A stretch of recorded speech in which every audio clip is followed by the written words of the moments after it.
Thank you, Vivek, for the introduction, and thank you everyone who's joined today. As Vivek mentioned, I'll kick it off, and then I'll have my colleagues also talk about some of the specific stocks that have helped our performance or might have hurt, as well as give their sector outlooks. Following that, I would come back to recap what our portfolio composition looks like coming into this year and what might be the general outlook for the year. And we'll open up for Q&A. So to start with, given the start of the year, let me start with what were the key lessons from 2020, as the title might give some insight, macro shakro. See, 2020 provided the most emphatic demonstration of a belief that we've long held, which is that predicting investment returns based on macroeconomic worries or events is futile. We're going to discuss this at length and we'll break it down into three sub-lessons. First is that the usual perennial macro worries, what we call PM worries, of the well-known unknown variety are a colossal waste of time. We thought hard about whether to use the colossal waste of time or moderate it down, but we felt colossal is really the right word to capture the magnitude of time that is wasted on such worries. And we'll elaborate more on what kind of worries these are. These worries hardly influence the future returns from equity markets, if at all. To the extent some of these worries might affect, they are already incorporated in the market to begin with. Lesson 2, nobody has a crystal ball to forecast cataclysmic risk events of the unknown variety. As an example, the pandemic that we saw last year.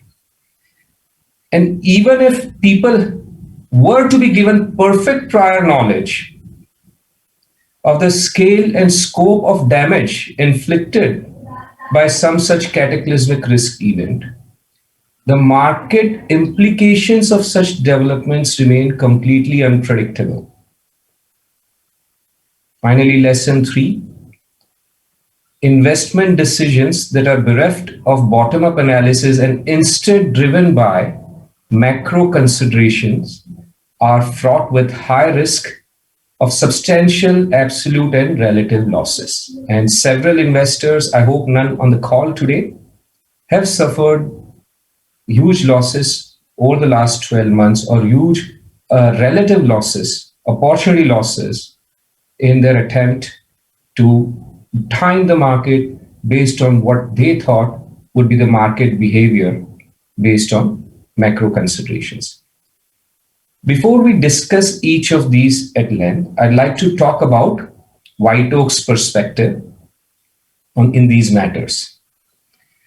We believe that market value or value of the market at any time is present value of aggregate perpetual cash flows. So if Nifty were to be taken as a measure of the market, then the value of Nifty, the price of Nifty is a measure of the value of aggregate perpetual future cash flows of its current constituents, the 50 names that make it up today. And we also believe that the market is fairly valued at all times, appropriately capturing these future cash flows, the probabilistic values of future cash flows and the discount rates used for present valuing them. We view macro as source of random risks, not as an opportunity to add alpha. And we consciously avoid top-down misadventures like market timing, sector rotation or whatnot, which might sound very entertaining and exciting to talk about, but if put in practice, they cost an entertainment tax in indulging in such activities. We stay fully invested with a bottom-up approach to investing in great businesses at attractive valuation and always maintain a balanced portfolio construction approach. Many of you would have heard us talk about these at length, but if any of these are not clear after the conversation today, we'll be happy to engage separately as well. If we now go on to discuss the individual lessons. So lesson one, the perennial macroeconomic worries of the well-known unknown varieties, which are a colossal waste. What kind of worries are these? So in the domestic market, or related to domestic market, obviously these worries are both asked by both domestic investors as well as global investors. It's a common list of worries for both sets of investors. It's just that some of them pertain to domestic developments, others pertain to global developments. The icebreaker of a question for most conversations is, what's the outlook on the market? As if anybody has a clue on what's going to happen in the market. It goes on from there to the economy. What do you expect GDP growth to be? Has it bottomed, or will it pick up? What could lead to a recovery? All these were questions at the beginning of 2020, if you recollect. Does the central bank have any ammunition left for monetary stimulus or bailout of struggling NBFCs? Would it even help in a credit crunched financial market? Could it lead to inflationary pressures? Could currency be weakened in an environment where inflation is rising and growth is sluggish? Could India be entering into a period of stagflation? Often a favorite of domestic investors, what are FII flows looking like? Are they thinking about adding, or are they thinking about withdrawing? Similarly, there is a long range of global worries as well. For the last 12 years since Lehman Brothers, people have been worried about Fed tightening. What will happen to the global markets and Indian market if Fed starts tightening, closing off the tap of liquidity? Remember taper tantrum when it was first mentioned in 2013 by Bernanke. The market experienced some volatility, very short-lived. Could this cause risk of outflows from GEM and India? And India being a high beta market, can't it face turmoil? And this year in particular, as happens in leap years, what if Trump loses? Won't market fall if Trump loses? Wouldn't lead to considerable volatility? Remember, 4 years ago, the question was, what if Trump wins? Won't markets suffer sizable volatility if Trump were to win? And this year, the question was reversed after 4 years, despite the track record that Trump had. And while people were worried about Trump losing, market had the best November in the last more than 3 decades, despite having what was the most feared outcome in the election, which is no clarity on what was happening on the day of the election results. Now, these kind of worries may sound important only because they are ubiquitously debated by fund managers and other market gurus or experts at all times in media and other conversations. That's the only reason for the importance. Otherwise, these worries have no impact whatsoever on what we stated earlier, which is our perspective that market represents present value of future cash flows of its constituent companies. A small increase in inflation or decrease in inflation, or an increase or decrease in Federal Reserve rate has no meaningful impact of any significance on future cash flows and the present value of those future cash flows. And whatever little impact there might be, market already prices in the most reasonable expectations. And any insights, special insights that can be reasonably had, are in any case inconsequential to begin with, given the minuscule impact that such developments have on future cash flows. Remember, forgot to mention, when you're talking about present value of future cash flows, those are cash flows in perpetuity, and in most cases, and certainly for the market in aggregate, more than 80% of the value resides beyond 5 years. So a half a percent change in GDP growth or 5%, even like this year, as you saw, when Indian market's going to be down high single digits, the economy is going to be down high single digits, it may cause an impact of 20 to 30% on cash flows of companies this year. But the markets are trading at 30 to 40 times cash flows. Forget about earnings. Markets around the world have been trading for quite some time at 30 to 40 times free cash flow, which means this year's cash flow is worth 2.5 to 3% of the value of the market. Even if it goes down 20 to 30%, that's barely half a percent to 1% decline in the value of the market as long as future cash flows are not impacted. Let's go to the second lesson. So beyond the basic perennial macro worries lie cataclysmic risk events like the pandemic. Now, nobody has a crystal ball to forecast these events. These are of the unknown variety. By definition, you don't know about their occurrence until they have occurred. In fact, until the market has recognized their occurrence.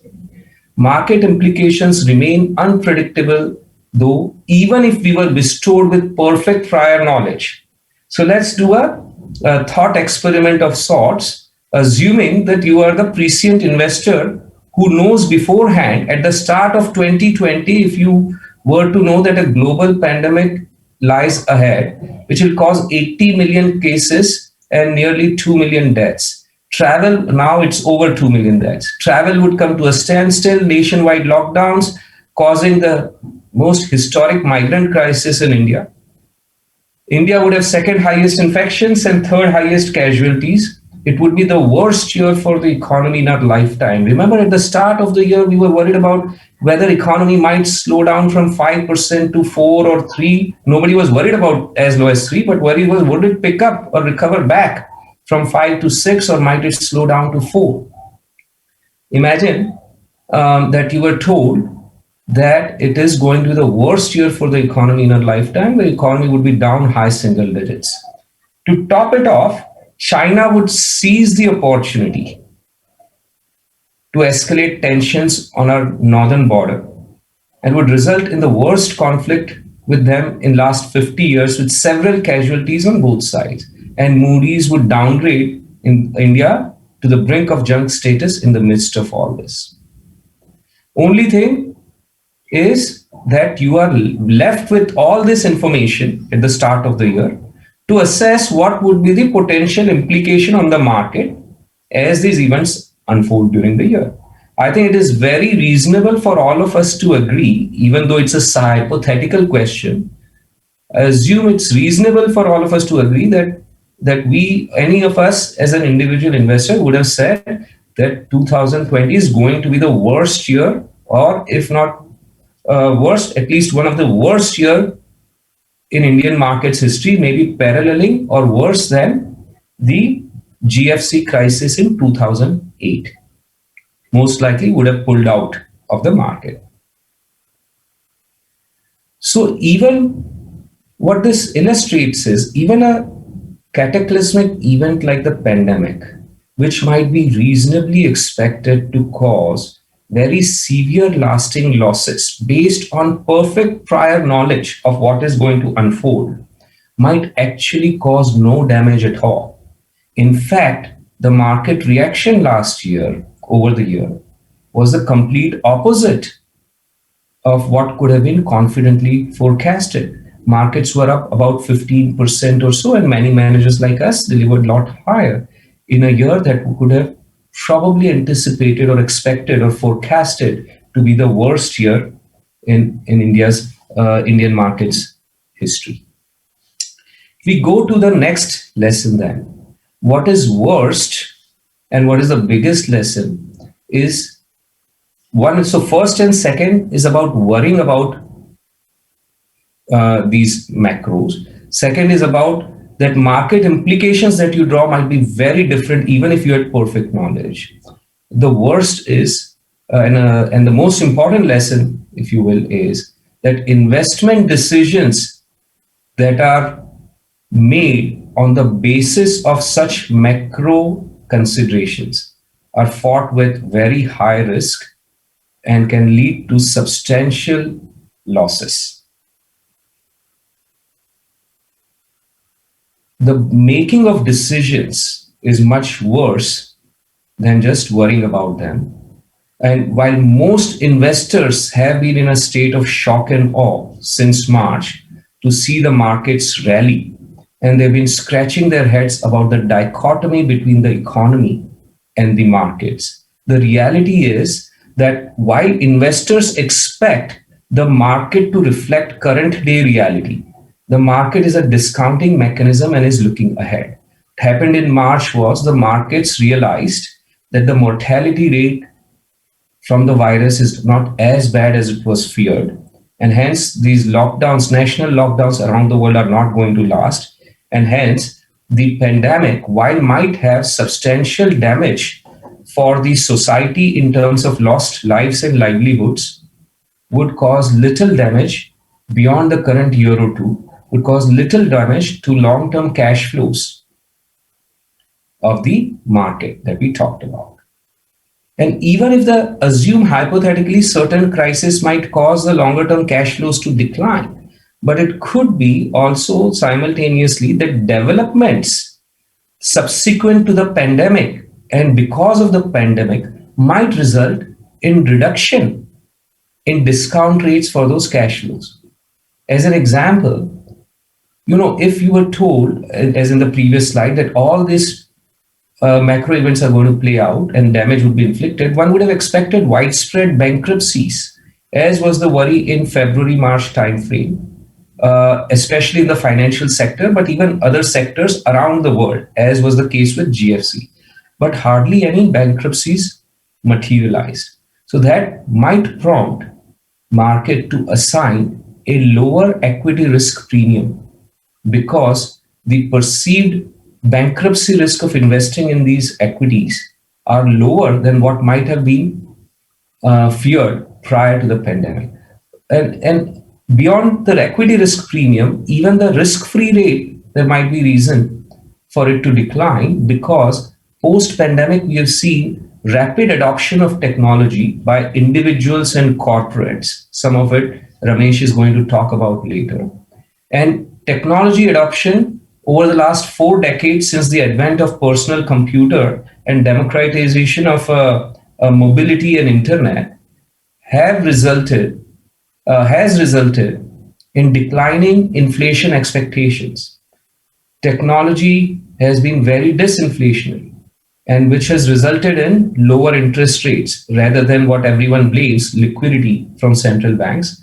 Now it's the technology advancements and the benefits of this technology era, which is leading to reduced inflation expectations and lower interest rates or risk-free rates. So it is possible post-pandemic, even if there is no effect or even negative effect on future cash flows, the discount rates for those cash flows have come down materially, as are reflected for the risk-free rate in the US long bonds, which are now down, which were already at very subdued levels, but are down further. So to base your decision merely on the impact of the pandemic on cash flows of this year, which could be minuscule, would be could be very detrimental, as unfortunately ended up being the case for many investors, hopefully not many on the call, or even fund managers who took big cash calls in March and missed out on what ended up being one of the best rallies of our and the sharpest and the fastest and the I would even go on to say the most logical rallies since March till date of nearly 90 to 100%, or 80 to 100%, depending on which indices index you're looking at. Let's go to the next slide, Nitin. So if this is, in the other deck, we will now cover the performance of the portfolio through this time period on slide 61.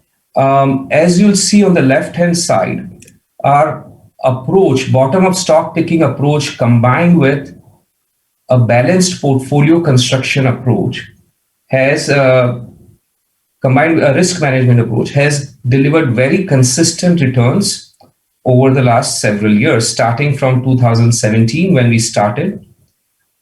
The team has delivered since inception 21.8% annualized return compared to 10.2% return from the market, delivering an 11.5% or more of outperformance. And you'll see the outperformance is very strong in each of the years. 2017, when the market was up strongly in the last 4 months by 9%, delivered 21% return or 11 percentage points outperformance. 2018, while the outperformance is only 310 basis points, it was one of the best years of our careers, as most managers and most investors were deeply in the red, had substantial negative returns during that year, and we eked out a small positive return that year as well. 2019 also was positive, and then 2020 has beaten 2017 in being the best year for several of us, or most of us in our careers, delivering 39% return compared to 18% of the market for 21% outperformance. If we go to next slide, what is equally remarkable as this top 1 percentile, so the magnitude of performance that you saw on the prior slide puts us in the top 1 percentile of peer group or thereabouts of the comparable peer set. What is very remarkable, as you'll see on this slide, is the consistency with which this performance has been delivered even on a quarter by quarter basis. So the middle column shows that 10 out of 14 quarters the team has outperformed, so over 70% of the time, at an average alpha of 233 basis points quarterly. On the right hand side, you see there have been 5 down quarters during this 14 quarters in the market. The team has delivered 4 out of 5 times, or 80% of the time, at an average alpha of 232 basis points. So the market's down 7.5%. The team was down 5.3% for an outperformance of 232 basis. And there have been 9 up quarters in the market, and we've delivered to clients 233 basis points of average alpha and 6 out of 9 times outperformed. So market's up 9%, we are up 11.4. This is the beauty of the balanced portfolio construction approach, that when markets are down, we are down less, and when markets are up, we are up more. Obviously, combination with the bottom up, in combination with the balanced portfolio construction, you also need to have strong stock selection capabilities to deliver this top 1 percentile magnitude of alpha. If you go to next slide, you'll realize where is the source of alpha coming from, which is all in stock selection. The dark blue lines on the left-hand side represent stock selection. And if you look at the bottom row on the right-hand side table, 103% gross of tax and fees return compared to 38% of the market cumulative over 3.5 years, resulting in strong outperformance of 65%, which is predominantly driven by more than 100% of that comes from stock selection, 102%, and allocation effect is, if anything, minus 37%.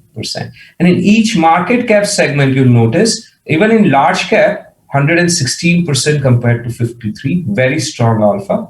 And in each category, stronger performance than the top performing fund managers in those categories. If we go to next slide, same is the story when viewed from a sectoral attribution perspective. The dark bars represent and showcase that most of the sectors have delivered robust alpha, stock selection alpha. And if you see the bottom row on the right hand side, Again, you'll see 70 out of 65% comes from stock selection. And allocation effect is a minor negative. Stock selection is considered universally, globally, by institutions as performance through skill, whereas allocation effect is more considered byproduct of luck or chance.